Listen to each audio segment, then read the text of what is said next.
Alright, let's get right into it. The Critical Role fandom has a problem, and it's that they love Critical Role too much. Let me explain. Everybody knows about the recent Twitch source code leaks, and per the Washington Post, the earnings that were released to the public were a composite of money made off ads, subscriptions, and other features. This leaves out brand deals, YouTube earnings, merchandise, and donations, so all these earnings that we see are probably much higher. But from the earnings that we see, Critical Role is at the top of the Twitch earnings list at about $9.6 million. However, on the Critical Role subreddit, discussion around this topic has been shut down. But the question is why? Well, because it proves one thing. Critical Role is not just a bunch of nerdy-ass voice actors sitting around and playing Dungeons & Dragons. Critical Role is a business whose niche is nerdy content, and there's a big difference between those two statements. Critical Role is an entertainment business with shows designed to draw in viewers. And Critical Role, and really all the other high-budget D&D livestream shows, aren't really authentic Dungeons & Dragons. They are the equivalent of Dungeons & Dragons porn. You've got professional actors, a custom gaming table, thousands of dollars in map making equipment, thousands of dollars in minis, and whatever else you might need to run a game. Their level of D&D is unattainable to 99% of Dungeons & Dragons groups. I mean, the Matt Mercer effect is around for a reason. Actual D&D is not what is presented on Critical Role and many other streaming shows. So what is my point?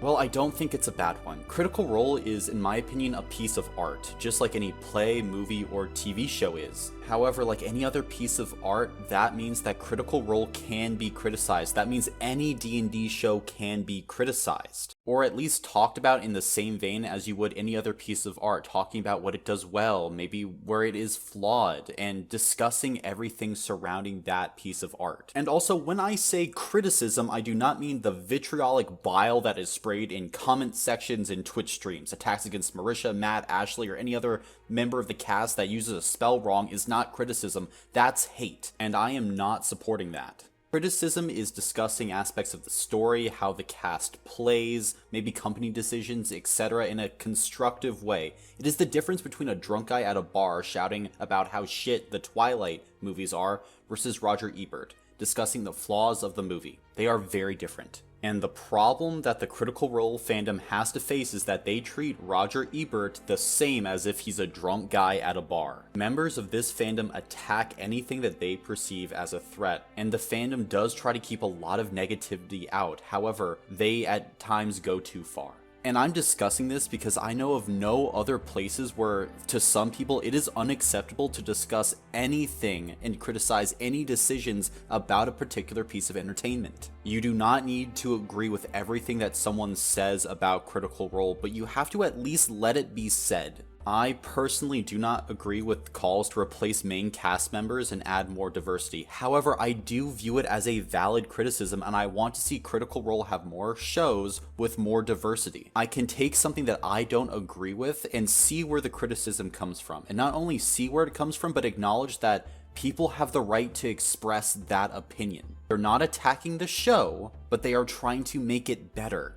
Maybe you do not agree with some people's criticisms of Campaign 2. That's okay, but you cannot tell people that they cannot voice their opinion. I'm worried that this community is not okay with discussion, much less criticism. Now, some fans will come out and say, if you want changes or if you have so many criticisms about this show, move on to a different creator. And honestly, I think that's a poor and damaging response. Firstly, criticism of a show or discussion around potential flaws of that show does not mean that you hate that show. It just means that you want it to reach its full potential. Secondly, fans give literally millions of dollars a year to the Critical Role brand. Do we forget that the Critters funded nearly an entire TV show? We are patrons of this form of art. That does not mean fans get to dictate the show, far from it, but at the bare minimum, it means that they have an opinion that ought to be considered.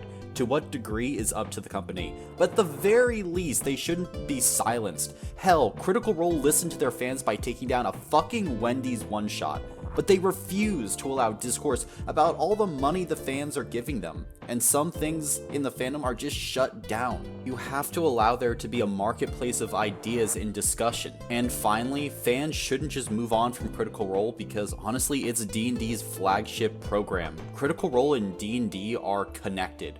Really, all big streaming shows in D&D are connected. They're a gateway for new players to come into this hobby. However, in terms of market share, Critical Role is by far the largest. Critical Role losing viewership means an impact to the D&D hobby that I love. But on a more personal note, Critical Role losing viewership means impacting the show I love.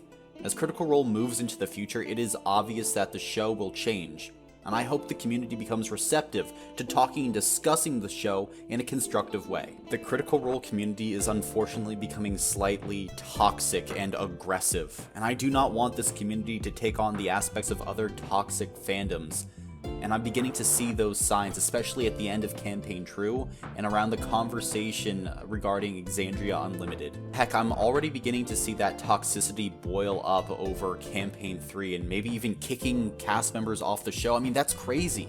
Honestly, for all D&D streaming communities, I hope that we can sponsor an atmosphere where we are okay with discussing the flaws of a show, because not everything is perfect. But it's better to discuss the flaws and what we would like to see better than just going about and saying, this is fine how it is, it's perfect, there's nothing to say.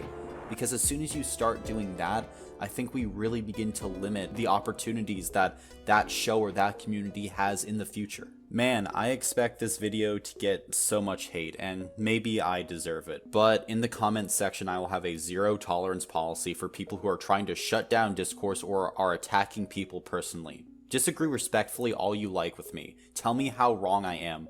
But as soon as you start to tell people that they cannot have an opinion, you're gone. No appeal. Bye-bye. I don't want you here. I want this comment section and this channel to be a place where people can talk to each other, where they can respectfully disagree. And honestly, with my previous Critical Role video, I found a lot of people who are willing to do that. But unfortunately, I found a lot of people who just wanted to be hateful. Now, if you want to watch the video I'm most proud of on this channel, you can go and watch it here. It's really what I want this channel to be.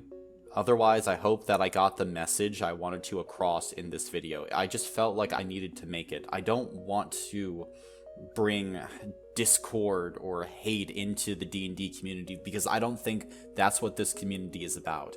But I felt like I really had to make it, and I just wanted to get my opinion out there. I don't know, maybe it's a little bit therapeutic. Also, thank you for entering the dungeon.